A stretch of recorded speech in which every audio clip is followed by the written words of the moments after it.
আসসালামু আলাইকুম, আশা করি ভালো আছো। আজকের ক্লাসে আমি তোমাদেরকে গত বছরের কৃষিগুচ্ছের ইংলিশ প্রশ্নটা সমাধান করে দিব, ব্যাখ্যা বিশ্লেষণ সহ। আশা করি তোমার কাজে দিবে ইনশাআল্লাহ। চলো ভাইয়ারা, আজকের যে প্রশ্নটা প্রথমে আমরা দেখছি, উইচ স্পেলিং ইজ কারেক্ট, মানে স্পেলিং থেকে প্রশ্নটা আসছে। এটা রিপিটেড কোশ্চেন না ভাইয়া, অবশ্যই এক্সাজারেশন যেটাকে আমরা বলি, অতিরঞ্জন। তাহলে কোন বানানটা কারেক্ট চিন্তা করতে পারো। উত্তরে তুমি নিশ্চয়ই চুজ করেছো, করার কথা এক্সাজারেশন। এটা ই জি জি ই, এক্সাজারেশন, এক্সাজারেশন, অতিরঞ্জন। কোন বানানটা কারেক্ট? এক্সাজারেশন বানানটা কারেক্ট। এখন এখানে যদি পরীক্ষায় আবার প্রশ্ন আসে, পার্টস অফ স্পিচ তোমাদের জন্য একটা important topic. Which spelling, which শব্দটা কোন পার্টস অফ স্পিচ? আমি জানি তোমরা বলবা একটা অ্যাডজেক্টিভ। এই দেখো স্পেলিং শব্দটা ভাইয়া নাউন, তাহলে উইচটা একটা অ্যাডজেক্টিভ। কেমন অ্যাডজেক্টিভ যদি প্রশ্ন আসে? Interrogative adjective. খেয়াল রাখতে পারো, which spelling is correct, which শব্দটা ইন্টারোগেটিভ অ্যাডজেক্টিভ। এখন উইচ শব্দটা ইন্টারোগেটিভ প্রোনাউন হইতে পারতো যদি ধরো এখানে স্পেলিং লেখা না থাকতো। যদি বাক্যটা এমন হতো উইচ ইজ কারেক্ট, কোনটা কারেক্ট, তখন আমরা উইচটা বলতাম ইন্টারোগেটিভ প্রোনাউন। যেহেতু স্পেলিংটা আছে, আমরা বলতে হচ্ছে উইচটা কি ইন্টারোগেটিভ অ্যাডজেক্টিভ। নেক্সট আসো, এটা ভয়েস থেকে আসা একটা প্রশ্ন, খুবই সহজে সবাই পারার কথা। The passive form of the sentence don't laugh at the haves not. Have not মানে হলো ভাইয়া যার কিছু নাই, যার কিছু নাই তার দিকে তাকায় হেসো না, তার অবজ্ঞা করো না। লাফ এট মানে এখানে অ্যাভয়েড করা, ডিটেস্ট করা, ইগনোর করা। কোন বাক্যটার কারেক্ট বাক্য, মানে এই বাক্যটার পেসিভ কি? আমরা জানি ইম্পারেটিভ সেন্টেন্স দিয়ে যদি আমাদের অ্যাক্টিভ সেন্টেন্স হয়, পেসিভ করতে গেলে ভাইয়ারা লেট দিয়ে শুরু করি। হ্যাঁ, একটা অপশন। পেসিভ বাক্যের একটা কোর কথা হলো, পেসিভ বাক্যে অবশ্যই ভার্বের পাস্ট পার্টিসিপাল ফর্ম থাকবে। পেসিভ বাক্যে অবশ্যই ভার্বের পাস্ট পার্টিসিপাল ফর্ম থাকবে। তাহলে দেখো ভাইয়া, আমরা এখানে লাফ হলে আমাদের মূল ভার্ব, লাফ শব্দের পাস্ট পার্টিসিপাল ফর্ম কি? লাফট। এবং অবশ্যই তার আগে একটা অক্সিলারিও থাকবে। আমরা জানি পেসিভ সেন্টেন্সে ভার্বের পাস্ট পার্টিসিপাল ফর্ম থাকবে, আগে একটা অক্সিলারি থাকবে টেন্স অনুযায়ী। যেহেতু অ্যাফার্মেটিভ আমাদের প্রেজেন্ট টেন্স আছে, ফলে অ্যামিজার ওয়াজ, অ্যামিজারের ভিতরে একটা থাকবে। তাহলে আসো, লেট দিয়ে আমাদের বাক্য লাগবে, এটা বাদ। লেট দা হ্যাভ না, লেট দা হ্যাভ নাকি আমাদের বাক্যটা নেগেটিভ, কিন্তু নেগেটিভ ইম্পারেটিভ, ফলে আমাদের লেট নট লাগবে, let not. Let not the have nots be laughed. এই দেখো শুধু লাফ আছে ভাইয়া, লাফট লাগবে, কারণ বললাম পেসিভ সেন্টেন্সে অবশ্যই ভার্বের পাস্ট পার্টিসিপাল ফর্ম লাগবে। আর লেট নট দা ব্রেডস, আমরা এখানে আবার কিন্তু অ্যামিজার লিখবো না, অবশ্যই এখানে ইডিয়ামের বাক্যে আমরা বিইবি লিখতে পারি। তাহলে don't laugh at the brave have নটস, মানে যাদের কিছু নাই তাদের দিকে, তাদেরকে ছোট করো না, খাটো করো না, অবজ্ঞা করো না। এটা হলো আমাদের বাক্য অ্যাক্টিভে। পেসিভ হবে কি ভাইয়া? Let not the have not be laughed at. এবং পরীক্ষার প্রশ্ন আসতে পারে, এই যে don't laugh at the have নটস, এটা কোন টাইপের বাক্য? সহজ বাক্য জানি, জানো তোমরা, ইম্পারেটিভ সেন্টেন্স। ইয়েস, এই বাক্যটা imperative sentence. Next, do you feel like, right form of verb. খুব ভালো করে পড়তে হয়, তোমরা জানো ভাইয়া, আমি তোমাদের বলেছিলাম রাইট ফর্ম ভার্বের কোনো কিছু বাদ দেওয়া যাবে না। ভার্বের সাথে কানেক্টেড টপিকের কোনো কিছু বাদ দেওয়া যাবে না। পার্টস অফ স্পিচ, ভার্ব আর ভয়েস ন্যারেশন, এই কয়টা টপিক পড়লে গ্রামার থেকে যে 6-7টা প্রশ্ন আসার কথা কৃষিগুচ্ছে, তোমরা সব পারার কথা। ইয়েস, আমরা জানি ভাইয়া, এই যে ফিল লাইক যে এক্সপ্রেশনটা, ফিল লাইক মানে কারো কিছু করতে মন চায়, এই এক্সপ্রেশনটার পরে ভার্বের সাথে আইএনজি হয়। Do you feel like talking to me, তোমার কি আমার সাথে কথা বলতে মন চায়? Do you feel like talking to me, তোমার কি আমার সাথে কথা বলতে মন চায়? তাহলে এই ফিল লাইকের পরে কি হবে ভাইয়া? ফিল লাইকের পরে ভার্বের সাথে কি হয়? আইএনজি হয়, মানে জিরান ফর্ম হয়। ফলে do you feel like talking to me, and then এটা একটা ইন্টারোগেটিভ সেন্টেন্স বানাইতে বলছে, খুব বেসিক কথা। আগের বাক্যটা যদি কেউ বুঝে পড়ে, এই সামনের বাক্যটাও পারার কথা। আমরা জানি ভাইয়া, ইন্টারোগেটিভ সেন্টেন্সে মানে ডাব্লিউএইচ ওয়ার্ড দিয়ে যদি হয়, তারপরে সরাসরি অক্সিলারি আসে। কি আসে? সরাসরি অক্সিলারি আসে, অক্সিলারি আসে। যেমন আমরা একটা বেসিক কথা জানি, what is your name, what is your name, what is your name. দেখো ডাব্লিউএইচ কোশ্চেনের পর সরাসরি কি আসে? অক্সিলারি আসে। তোমার নাম কি? আমরা জানি ডু ডাজ ডিড দিয়ে যদি আমরা প্রশ্নবোধক বাক্য বানাই, উত্তরে আমরা মানে মাথা নাইরা উত্তর দিতে পারি, হ্যাঁ না হয়। আর ডাব্লিউএইচ ওয়ার্ড দিয়ে যদি প্রশ্ন করি, উত্তরে আমরা কিছু না কিছু বলতে হয়। হোয়াট ইজ ইউর নেম, তুমি বলতে পারবা? পারবা না। হোয়াট ইজ ইউর নেম, তোমার নাম বলতে হবে। আবার যদি বলি what do you want to buy, তুমি কি কিনতে চাও, হ্যাঁ তুমি কি কিনতে চাও। দেখো ডাব্লিউএইচ কোশ্চেনের পরে সরাসরি কি লাগে ভাই, আমাদের অক্সিলারি লাগে, তারপর সাবজেক্টটা লাগে, এটা আমরা জানি তাই না। তাহলে ডাব্লিউএইচ কোশ্চেনের বাক্যে ডাব্লিউএইচ ওয়ার্ড দিয়ে যখন শুরু হয়, ডাব্লিউএইচ ওয়ার্ডের পরে অক্সিলারি লাগে, সাবজেক্ট লাগে, তারপর ভার্ব আসে। ওকে, তাহলে এই প্রশ্নটা কত সহজে পারবো আমি জানি। How dash two the airport from the hotel. তাহলে দেখো ভাইয়া হাউ দিয়ে বাক্যটা শুরু করেছে, তার মানে বাক্যটা অবশ্যই ইন্ডারেক্টিভ সেন্টেন্স, বাক্যের শেষে প্রশ্নবোধক চিহ্ন দেওয়া আছে, একটা অক্সিলারি লাগবে, সাবজেক্ট দিছে বাদ, সাবজেক্ট দিছে বাদ, রইলো বি আর সি। এখন ডিড ইউ গেট নাকি গট ইউ, ভাইয়া গট তো আমাদের প্রিন্সিপাল ভার্ব, আমাদের অক্সিলারি ভার্ব দরকার। তাহলে how did you get to the airport, এখানে গেট টু দ্য এয়ারপোর্ট তুমি কেমনে এয়ারপোর্টে পৌঁছাইছো, রিচ করছো। তাহলে হাউ ডিড ইউ পাস্ট টেন্সে আছে, how did you get to the airport from the hotel, hotel থেকে তুমি কেমনে এয়ারপোর্টে পৌঁছাইছো।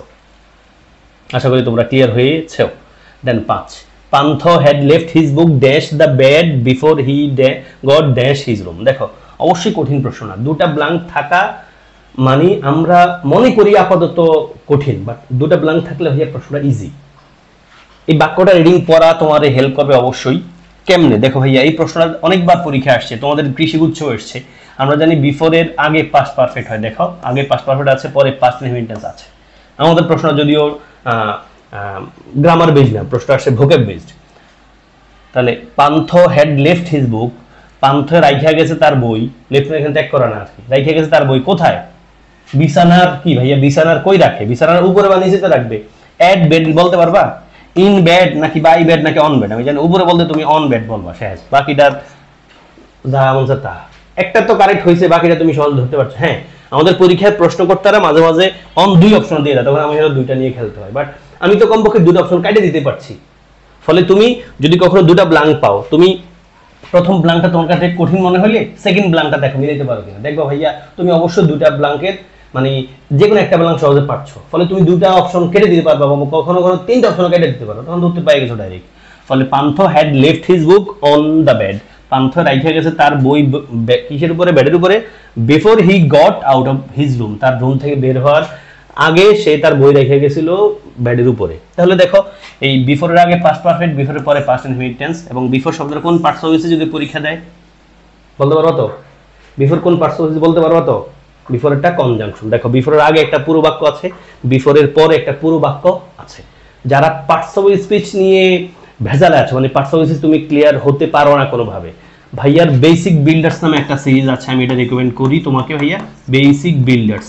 তুমি ইউটিউবে সার্চ দিয়ে বেসিক বিল্ডার্সে 10-12টার মতো ক্লাস আছে ভাইয়া, 15-20 মিনিট করে করে একটু ডাবল স্পিড দিয়ে ক্লাসগুলো দেখো, same word user different parts of speech সহ এই রিলেটেড যা আছে বিগত বছরের প্রশ্ন সমাধান ভাইয়া সব পড়ায় আসছি।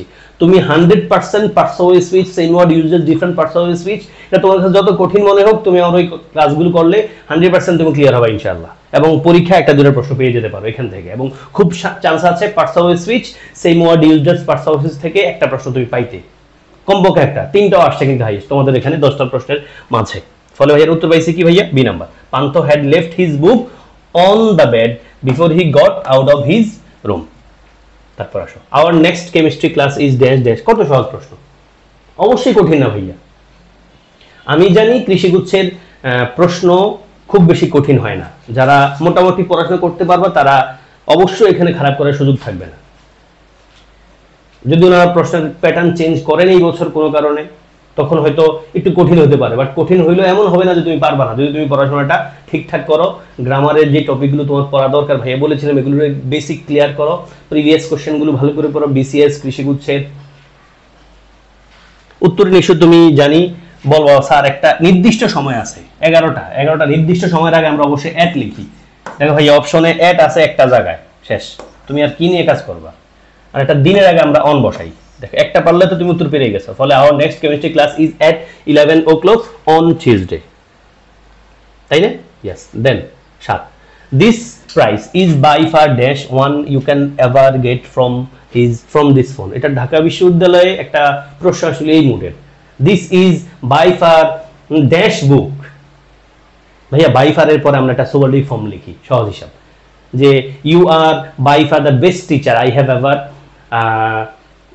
Noticed, witnessed, whatever it is. তার মানে কি বলছে, this price is by far the best, কই আছে বেস্ট একটা অপশন আছে দেখো this price is by far the best one only best price this price is by far the best price you can ever get for this phone এই ফোনের যত দাম আছে এটা হলো সবচেয়ে বেস্ট প্রাইস মানে কম দাম বলে this price is by far the best one you can ever get for this phone এটা বইয়ের কথা যদি বলি ধরো this book is by far the best book one can ever read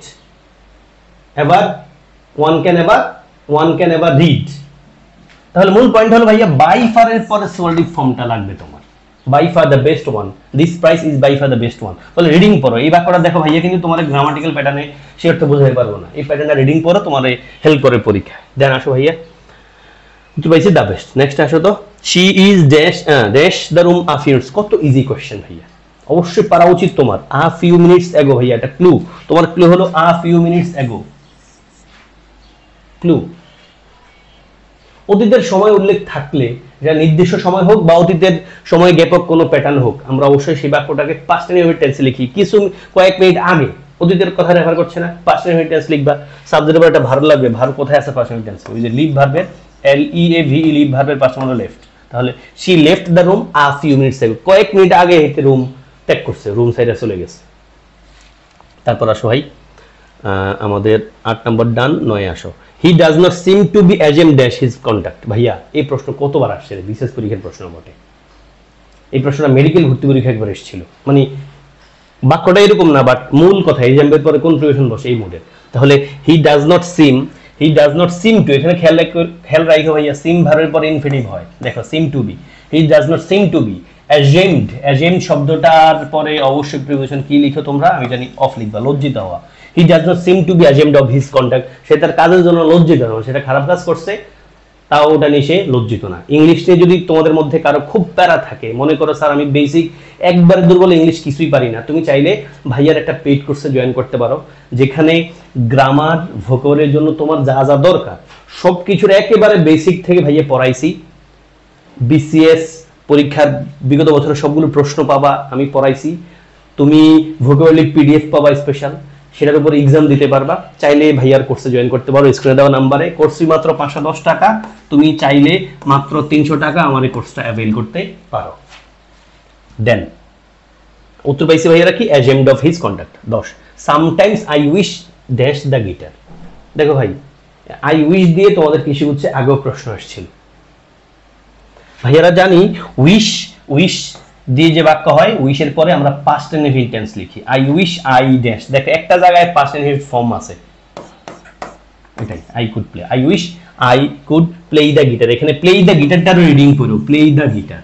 এখানে আর্টিকেল দি বসে গিটারে খেললে আমরা মানে প্লে দ্য গিটার বলি play the guitar I have a guitar I am playing the guitar I have a guitar I have a guitar বলছি I have the guitar বলি না I have a guitar I am playing the guitar তাহলে I wish I could play the guitar উইশের পরে কোন tense হয় ভাইয়া past indefinite টেন্সটা হয় আর একটু কথা বলে রাখি ছোট্ট করে সামটাইমস মানে কি মাঝে খেয়াল করে ভাইয়া সামটাইমস পয়েন্টটা কাজে দেয় আমাদের বিশেষ পরীক্ষাটা প্রশ্ন আসছিল এই সামটাইমস এর প্যাটার্নে মেডিকেলও আসছিল ওটা প্যাটার্ন ধরে সামটাইমস শব্দটার 4টা এক্সপ্রেশন আছে ইংলিশে একটা হলো এই যে সামটাইমস মানে মাঝে এট টাইমস যেটাকে আমরা বলি মাঝে সামটাইমস শব্দের আরেকটা এক্সপ্রেশন হলো ভাইয়া সাম আর এটা হলো টাইমস স্পেস দিয়ে সামটাইমস এটা কিন্তু ভুল এক্সপ্রেশন মানে সামটাইমস নামে যে এক্সপ্রেশনটা আমরা হয়তো কোনো বইতে পাই এটা কিন্তু ভুল একটা কথা তাহলে সামটাইমস ঠিক আছে একসাথে মাঝে সাম স্পেস টাইমস এটা ভুল এটা ইংলিশে ব্যবহার করা যায় না করিও না আমরা তারপরে কারেক্ট ফর্ম হতে পারে সাম টাইম মানে কি কিছু সময়